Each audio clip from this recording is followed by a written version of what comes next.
Yes, അപ്പം ഇതാണ് എൻ്റെ പുത്തൻ വണ്ടി. അപ്പോൾ ഇത് ഡെലിവറി എടുത്തിട്ട് ഞാൻ 2 ദിവസം ആയിട്ടേ ഉള്ളൂ. അപ്പോൾ റിവ്യൂ ചെയ്യാൻ വേണ്ടി ഞാനിപ്പം വന്നിരിക്കുന്നത് ഹൈ റേഞ്ചിലൊരു സ്ഥലത്തോട്ടാണ്.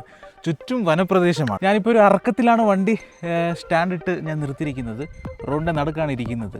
ഇങ്ങോട്ട് ഞാൻ ഇത്രയും ധൈര്യത്തിൽ ഇരിക്കാനുള്ള മെയിൻ കാരണം എന്ന് വെച്ചാൽ വണ്ടികൾ വളരെ കുറവാണ്. ഞാൻ വരുന്ന വഴിക്ക് ആനപ്പിണ്ടൊക്കെ ഫ്രഷ് ആയിട്ടുള്ള ആനപ്പിണ്ടകളൊക്കെ ഇഷ്ടംപോലെ റോഡിൽ കണ്ടു. അത്യാവശ്യം തിരക്കില്ലാത്തൊരു വനപ്രദേശത്താണ് ഞാനിപ്പോൾ ഉള്ളത്. ഈ ഒരു വണ്ടി റിവ്യൂ ചെയ്യാൻ വേണ്ടി ഹൈ റേഞ്ച് കയറി വന്നിട്ടുള്ളത്. ഇന്നലെ ഞാൻ അത്യാവശ്യം എക്സ്ട്രീം കയറ്റമൊക്കെ ഞാൻ കയറ്റി നോക്കി, ഈ വണ്ടി കയറുന്നുണ്ടോ ഇല്ലെന്ന് നോക്കാൻ വേണ്ടി. ലാസ്റ്റ് ടൈം ഞാൻ യൂസ് ചെയ്തുകൊണ്ടിരുന്നത് മേഷോയുടെ 125cc ഒരു വണ്ടിയായിരുന്നു. അത് കയറ്റം കയറണമൊക്കെ അത്യാവശ്യം നല്ല ബുദ്ധിമുട്ടുള്ള ഒരു വണ്ടിയായിരുന്നു. വണ്ടി മേടിച്ചപ്പോൾ തൊട്ട് തന്നെ. ഇപ്പോൾ ഏകദേശം ഒരു 90,000 കിലോമീറ്ററായി. ഇപ്പോൾ ചെറിയ ചെറിയ എഞ്ചിനിൽ പ്രശ്നങ്ങളൊക്കെ ഉണ്ട്. അതുകൊണ്ട് ദൂരെ യാത്ര ചെയ്യാൻ വേണ്ടി ആൾമോസ്റ്റ് ആൾ ഇന്ത്യ ട്രിപ്പൊക്കെ പ്ലാൻ ചെയ്യുന്നുണ്ട്. അപ്പോൾ അത് നടത്താൻ വേണ്ടിയാണ് ഞാൻ ഈ ഒരു വണ്ടി എടുത്തിരിക്കുന്നത്.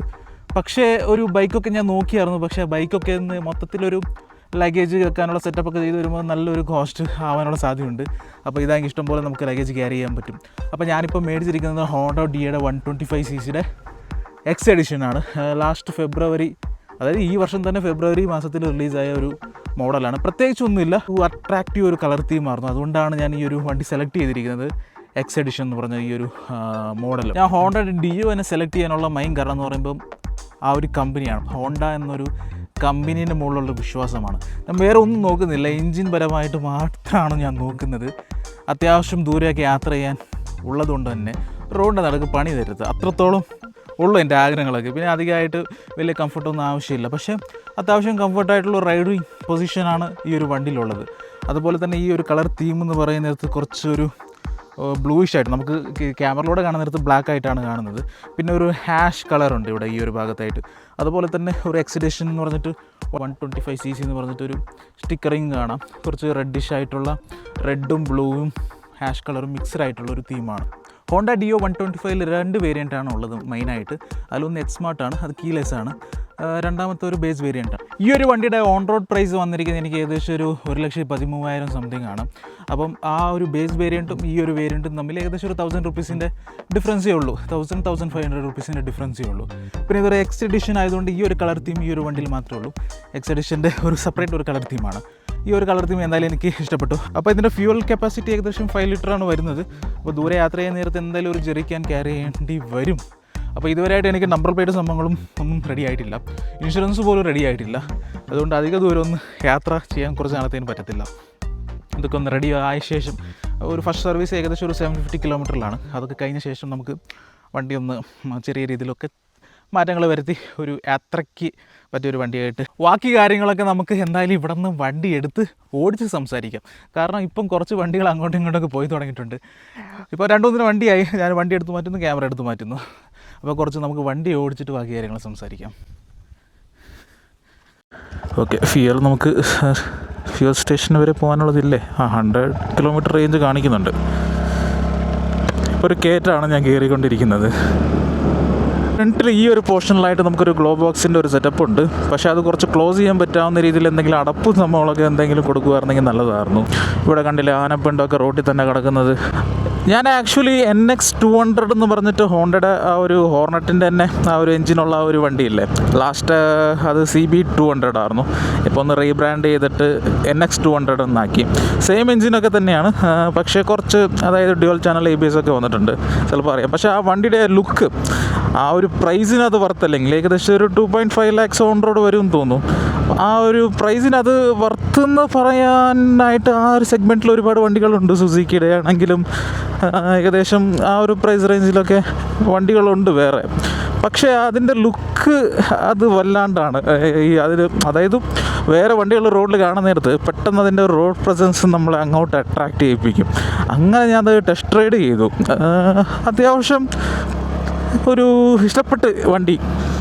പക്ഷേ അത് എടുക്കുമായിരുന്നെങ്കിൽ എനിക്ക് ഈ ദൂരെ യാത്ര ചെയ്യുന്ന നേരത്തൊക്കെ ഈ ബാക്കിൽ അതിൻ്റെ എന്താ പറയുക, ഈ എക്സ്ട്രാ ആയിട്ടുള്ള ലഗേജൊക്കെ കീപ്പ് ചെയ്യാനുള്ള ബാഗും ക്യാരിയർ ബോക്സൊക്കെ ഫിറ്റ് ചെയ്യണമെങ്കിൽ കുറച്ചൊരു മോഡിഫിക്കേഷൻ ചെയ്യേണ്ടി വരും. അതായത് നമുക്ക് എക്സ്ട്രാ ഗാർഡൊക്കെ ഫിറ്റ് ചെയ്ത് വരാൻ നേരത്ത് ഷോറൂമിൻ്റെ അവരുടെ ഇതിൽ തന്നെ ഫിറ്റ് ചെയ്യുന്ന നേരത്ത് ഏകദേശം 14,000 പറഞ്ഞു. അതിലൊരു 2,000 കുറച്ചിട്ട് ഒരു 12,000 റെഡിയാക്കി തരാമെന്ന് പറഞ്ഞു. പക്ഷേ അങ്ങനെയൊക്കെ നോക്കാൻ നേരത്ത് അതൊരു വലിയൊരു തുക വരും. മാത്രമല്ല നമുക്ക് അവിടെ ബാക്കിലെ ബോക്സിന് ഇൻവെസ്റ്റ് ചെയ്യണം, ബാഗിലെ ലഗേജ് ബോക്സിന് ഇൻവെസ്റ്റ് ചെയ്യണം, പിന്നെ ജെറിക്കാൻ, അങ്ങനെ ഒരുപാട് സംഭവങ്ങൾ നമുക്ക് വെച്ച് കൊണ്ടുപോകാൻ സാധിക്കണം ഒരു 2 വീലറിൽ. കാരണം ഒരുപാട് സംഭവങ്ങളുണ്ട്. ടെൻറ്റ് തൊട്ടിട്ട് ജെറിക്കാൻ തൊട്ടിട്ട് വാട്ടർ ക്യാൻ, കുക്കിംഗ് ചെയ്യാനുള്ള സ്റ്റൗ, അങ്ങനത്തെ പല പരിപാടികൾ, ഡ്രസ്സ്, അതെല്ലാം നമുക്ക് ഒരു വണ്ടിയിൽ ക്യാരി ചെയ്യണം. പക്ഷേ അത് അങ്ങനെ ക്യാരി ചെയ്യാനുള്ള സെറ്റപ്പ് ആക്കി വരുമ്പോഴത്തേനും നല്ലൊരു എമൗണ്ട് അവിടെ ആവും. മാത്രമല്ല റൈഡിങ് ജാക്കറ്റ് അതിനൊക്കെ ഇൻവെസ്റ്റ് ചെയ്യണം. അങ്ങനെ ഒരു വണ്ടി കിട്ടുന്നിടത്ത് ഏകദേശം ഒരു 70-80 ആയിരിക്കും നമ്മൾ ആ ഒരു ക്രൂസിങ് സ്പീഡ് നമ്മൾ മെയിൻറ്റെയിൻ ചെയ്യുന്നത്. അപ്പം കുറവ് CC ആണെങ്കിൽ അതിനനുസരിച്ചിട്ട് നമ്മൾ ചെറിയ രീതിയിലായിരിക്കും വണ്ടിയുടെ സ്പീഡ് എടുത്ത് നമ്മൾ പോകുന്നത്. ഇവിടെ കുറച്ച് ഓഫ് റോഡാണ്, ആ റോഡ് നല്ല റോഡ് ഇപ്പോൾ മാറി. ഇടയ്ക്കിടയ്ക്ക് ഇങ്ങനെ ഉണ്ട് കേട്ടോ. ഇത് ഘോര വനാണ്. ആനേനെ എവിടെയെങ്കിലും കണ്ടെങ്കിൽ കണ്ടു. ആന ഫ്രണ്ടിലൊക്കെ വരാനുള്ള സാധ്യത കൂടുതലാണ് ഈ റൂട്ടിൽ. നേരത്തെ 100 കിലോമീറ്റർ കാണിച്ചുകൊണ്ടിരുന്നു, ഇപ്പോൾ 76 കിലോമീറ്ററാണ് റേഞ്ച് കാണിക്കുന്നത് ഇതിൽ. സോ അങ്ങനെ NX 200 എനിക്ക് ഇഷ്ടപ്പെട്ട് എടുക്കണം എന്നുള്ള ആഗ്രഹം ഉണ്ടായിരുന്നു. പക്ഷേ മൊത്തത്തിലുള്ള ഒരു ബഡ്ജറ്റ് ഓക്കെ ആയി വന്നില്ല. അതുകൊണ്ട് പിന്നെ വിചാരിച്ചു എന്തായാലും ഈ ഒരു, അതായത് സ്കൂട്ടറിൽ തന്നെ നമുക്ക് ഫ്രണ്ടിൽ ഇഷ്ടംപോലെ ഈ ഒരു സ്പേസ് കിട്ടും ഫ്രണ്ടിൽ. പിന്നെ ബൂട്ട് സ്പേസ് ആയിട്ട് അത്യാവശ്യം നമുക്ക് തുണികളൊക്കെ ക്യാരി ചെയ്യാൻ പറ്റും. അത്യാവശ്യം ഫുൾ ഡ്രസ്സ് തന്നെ നമുക്ക് ആ ഒരു ബൂട്ട് സ്പേസിൽ വെക്കാൻ സാധിക്കും. ബാക്കിലും അത്യാവശ്യം നമുക്ക് ടാഗ് ചെയ്തിട്ട് ഒരുപാട് ലഗേജ് ക്യാരി ചെയ്യാൻ പറ്റും. അങ്ങനെ നോക്കാൻ നേരത്ത് പിന്നെ മാത്രമല്ലാണ്ട് ഒരുപാട് സ്പീഡ് പോയിട്ടും കാര്യമില്ല. നമ്മൾ യാത്ര ചെയ്യുന്നതെന്ന് പറയുമ്പം ഓരോ സ്ഥലങ്ങളും കണ്ട് പോകണം. ഈ അത്യാവശ്യം സ്പീഡ് എടുത്ത് പോകുന്നത് അറിയാമല്ലോ, നമ്മൾ കൂടുതൽ ഫോക്കസ് ചെയ്യുന്നത് റോഡിലോട്ടായിരിക്കും. പക്ഷെ നമ്മൾ യാത്ര ചെയ്യുന്നിടത്ത് എപ്പോഴും ലെഫ്റ്റും റൈറ്റും ഒക്കെ ഒന്ന് തിരിഞ്ഞു നോക്കേണ്ടി വരും. അതിനുള്ള സമയം വേണം. അപ്പോൾ എൻ്റെ ഒരു ഇത് വെച്ചിട്ട് ഞാൻ കംഫർട്ടബിളാണ് ഒരു ഇങ്ങനത്തെ 125 cc ഒരു സ്കൂട്ടർ എടുത്ത് ഓൾ ഇന്ത്യ ട്രിപ്പ് നടത്താൻ. അതിൽ ഞാൻ ഓക്കെയാണ്, മെൻ്റലി ഞാൻ ഓക്കെയാണ്. പക്ഷേ എല്ലാവർക്കും അതേപോലെ ആവണമെന്നില്ല. ഇതിൽ മെയിനായിട്ട് ഇപ്പം ഹെഡ്ലൈറ്റിൻ്റെ കാര്യം പറയുകയാണെങ്കിൽ കുറച്ചൊരു ബ്രൈറ്റ്നെസ് കുറവുണ്ട് കേട്ടോ. അതുപോലെ തന്നെ ഈ ഫ്രണ്ടിലെ ആ ഒരു ടെലിസ്കോപ്പ് സസ്പെൻഷൻ കുറച്ചൊരു കോർണറിങ്ങിലൊക്കെ കുറച്ചൊരു കോൺഫിഡൻസ് കുറവ് തരുന്നുണ്ട്. അപ്പം അതൊന്ന് ശ്രദ്ധിക്കുന്നത് നല്ലതായിരിക്കും ഈ വണ്ടി ഉള്ളവർ.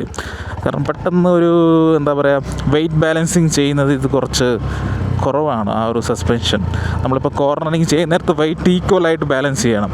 ഒരു സൈഡിലോട്ട് മാത്രം ആ വെയിറ്റ് പോവുകയാണെങ്കിൽ സ്കിഡായി വീഴാനുള്ള സാധ്യത കൂടുതലാണ്. അപ്പം കംഫർട്ടൊക്കെ ഓക്കെയാണ്. പക്ഷേ കുറച്ചും കൂടെ ഒരു 10,000 കിലോമീറ്ററൊക്കെ ആകുമ്പോൾ ശരിയാവുമെന്ന് വിചാരിക്കുന്നു. വണ്ടി ഒന്ന് ഓടി റെഡിയായി വരണ്ടേ. പക്ഷേ ഇപ്പോൾ ഞാൻ ഏകദേശം ഒരു വണ്ടി ഞാൻ നോക്കുവാണെങ്കിൽ കൃത്യമായിട്ട് 153 കിലോമീറ്റർ വണ്ടി മാത്രമേ ഇപ്പം റണ്ണായിട്ടുള്ളൂ ടോട്ടലി. എന്തായാലും നമുക്ക് ഇവിടെ ഒരു റൈറ്റിലോട്ട് ഒരു ഓഫ് റോഡ് കാണുന്നുണ്ട്, അതും കൊണ്ട് എടുത്തേക്കാം. പുതിയ വണ്ടിയാണ്, എന്നാലും സാരമില്ല. ഇവിടെ കുറച്ച് മണലാട്ടോ, ഇവിടെ തെന്നിപ്പോകാനുള്ള സാധ്യത ഉണ്ടോ എന്ന് ചോദിച്ചെങ്കിൽ കുഴപ്പമില്ല. ഇവിടെ അത്യാവശ്യം നല്ല ബ്യൂട്ടിഫുള്ളായിട്ട് ഫ്രെയിം ഉണ്ടല്ലേ. അപ്പോൾ ഞാൻ നേരത്തെ ഇന്ന് ആ മലയുടെയൊക്കെ അപ്പുറമാണെന്ന് തോന്നുന്നു കയറി ഇറങ്ങിയാണ് ഞാൻ വന്നത്. അപ്പോൾ ഇങ്ങോട്ടൊക്കെ ചെറിയ ഗ്രാമങ്ങളും വീടൊക്കെ ഉണ്ടല്ലേ. അത് ഇങ്ങോട്ട് നമ്മൾ ആ സൈഡ് ചേർന്ന് പോകുന്നതുകൊണ്ട് നമുക്ക് ഇങ്ങോട്ടുള്ളതൊന്നും കാണാൻ സാധിക്കത്തില്ല. അതാണ് ഇങ്ങോട്ടൊക്കെ ആനയൊക്കെ ഇറങ്ങുന്ന സ്ഥലമാണ്. നേരത്തെ ആനപ്പിണ്ടൊക്കെ ഞാൻ കാണിച്ചു തന്നില്ലേ. പക്ഷെ എന്നാലും റിസ്ക് എടുത്താണ് ഓരോ ഷോട്ട് എടുക്കാൻ വേണ്ടി കാടിൻ്റെ ഉള്ളിലോട്ടൊക്കെ ഞാൻ കയറുന്നത്. കണ്ടില്ലേ, ചുറ്റും കാടാണ്, ബാക്കിലും കണ്ടില്ലേ. അപ്പോൾ ഈ പാറകളുടെ നടുവിലൂടെ, ഇവിടെ മൊത്തം പാറക്കല്ലാണ്, അതിൻ്റെ മുകളിലേക്ക് വണ്ടി പോകുന്ന ഒരു ഷോട്ട് എടുക്കാൻ വേണ്ടി ഒരു ക്യാമറ അവിടെ വെച്ചതാണ്. ഷോട്ട് കിട്ടിയെന്ന് പ്രതീക്ഷിക്കുന്നു. ഇങ്ങനെയാണ് കഷ്ടപ്പെട്ട് സോളോ ആയിട്ടൊക്കെ വരാൻ നേരത്ത് നമ്മൾ ബുദ്ധിമുട്ടിയെടുക്കുന്ന ഓരോ ഷോട്ടുകൾ. ഇനി അടുത്ത പ്ലേസിൽ പ്ലേസ് ചെയ്യണം, അടുത്ത പ്ലേസിൽ ക്യാമറ പ്ലേസ് ചെയ്യണം. ഇത് കൊള്ളാലോ, ഇവിടെ ഒരു മുട്ടി നിൽക്കുന്നുണ്ട്, ഇതിന് മുകളിൽ വെച്ച് നോക്കാം. കാറ്റടിക്കുന്നുണ്ട്, താഴോട്ട് വീഴുമോ? ഇത് അടിപൊളി ഫ്രെയിമാണല്ലോ. ഫ്രെയിം അടിപൊളി ഫ്രെയിമാണ്, പക്ഷെ കാറ്റടിക്കുന്നുണ്ട്, വീഴുമെന്നൊരു പേടി. ഹായ് ബട്ടർഫ്ലൈ, വണ്ടിയുടെ സെയിം കളറുള്ള ബട്ടർഫ്ലൈ ആണല്ലോ. റിവേഴ്സ് പോകുന്നു, കണ്ടില്ല, ഇത്രയും നമുക്ക് ഷോട്ട് കിട്ടത്തുള്ളൂ. പക്ഷെ ഇതിനു വേണ്ടി കഷ്ടപ്പെടുന്നത് ഒരുപാടുണ്ട്. ഇപ്പം തിരിച്ചു പോകുന്നു, ക്യാമറ എടുക്കുന്നു. വണ്ടിയുടെ കളർ തീം എന്ന് പറയുന്നത് ശരിക്കും പേർൾ സൈറൽ ബ്ലൂ എന്നാണ് അങ്ങനെ കണ്ടാണ് ഞാൻ നോക്കിയപ്പം കണ്ടത്. അതുപോലെ തന്നെ ഒരു ഹാഷ് കളർ മിക്സഡാണ്, പിന്നെ റെഡ് കളർ, ഈ ഒരു 3 കളർ തീമിലാണുള്ളത്. ബ്ലാക്കും ഉണ്ട്. ഈ ഒരു പോർഷനിലൊക്കെ നോക്കുന്നിടത്ത് നമുക്ക് ബ്ലാക്കാണ് കാണാൻ സാധിക്കുന്നത്. ഈ ഒരു കളറാണ് പേർൾ സൈറൻ ബ്ലൂ. കുറച്ചൊരു ഷൈനിങ് ഒക്കെ ഉണ്ട് ഈ ഒരു കളറിൽ. പിന്നെ അടുത്ത് പെട്ടെന്ന് നമുക്ക് നോക്കുന്നിടത്ത് ഒരു ബ്ലാക്ക് കളറായിട്ടാണ് തോന്നുന്നത്. ഒരു TFT ഡിസ്പ്ലേ ആണുള്ളത്.